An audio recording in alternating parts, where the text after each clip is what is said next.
Hi, it's Mark Bossert. I'm here with Bernie Pawlik, Pawlik Automotive in Vancouver, Vancouver's best auto service experience. And we're talking cars. How are you doing, Bernie?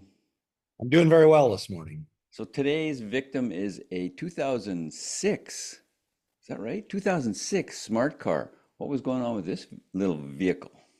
Yeah, it's hard to believe there's 2006 smart cars on the road still, but we have a few customers with them and they seem to be working pretty well. So, although this one did come in because it wouldn't start. So sometimes they don't work. Anyways, what was happening with this car? The owner had it towed in because it would crank over, but the engine wouldn't start. And this is a diesel model? This is a diesel model, yeah. They don't actually make these anymore, is that right? No, they stopped doing them. I can't remember, sort of in the mid to Uh, late early 2000s. yeah. So you did some diagnosis. What did you find? We did some diagnostics and we found that the fuel pump wasn't being activated. So we tested the fuel pump circuit and we found that basically the SAM module, which is short for signal acquisition module, which is a Mercedes fancy name. Basically, what it is basically a junction and fuse box, which has a bunch of internal relays and a lot of fancy stuff. There's a burnt, corroded, overheated connection where the connector went into the SAM module. Once we diagnosed it, it's visually noticeable what the problem is, but it destroys the module internally. So that needs to be replaced and the wiring pin needs cleaning up and repair. Okay, let's go to some pictures. Let's Yeah. have a look at our smart car. There it is. Looks pretty good, actually. Yeah. It's great. Great shape. It's excellent. And I believe this one's a convertible too. So this is a car that's worth keeping and holding on to. It's fun taking a roof off. So, are these aluminum? I don't know.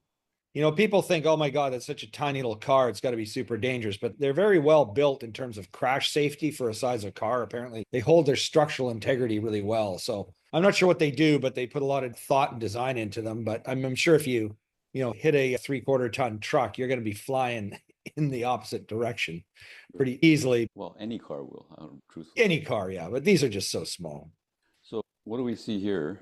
So this is the SAM module here. This is one side of it. So as I said, it's a junction and fuse box. You can see 4 fuses on the right, and you can see a lot of electrical plugs and connectors. And this is just one side of the module. Actually, all the connectors are on the bottom side of the module. And if you do the other picture, Oh, there we go. that is the other side of the module. And again, there's a number of fuses there. And inside, probably more to the left, there's probably some relays that are built into the module. So, this isn't a fix-it part. If it's not working, it's replace it. You got to replace it. And the only place you can buy it, unfortunately, is from Mercedes.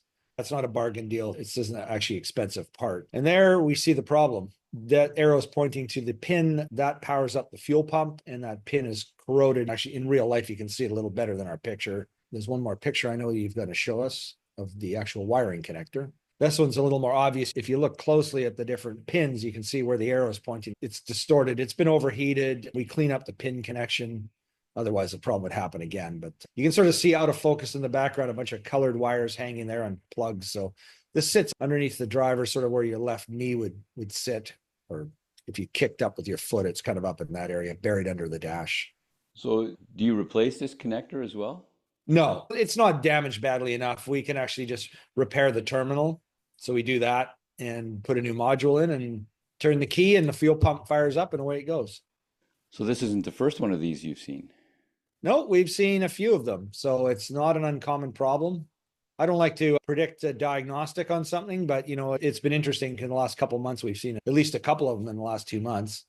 So it's obviously, at the age of the car, it's an '06. We're in 2025 now. The car is almost 20 years old. And, that's a fair bit of time and use. So interesting problems creep up over time.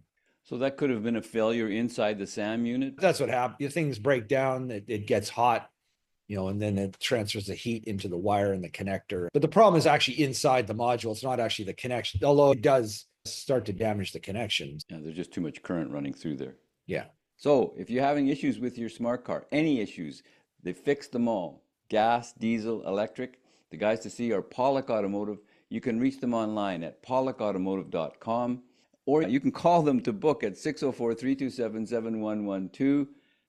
They're always busy. You have to book ahead. Pawlik Automotive in Vancouver, BC, Canada. Thanks so much for watching and listening. Thanks, Bernie. Thank you, Mark. Thanks for watching.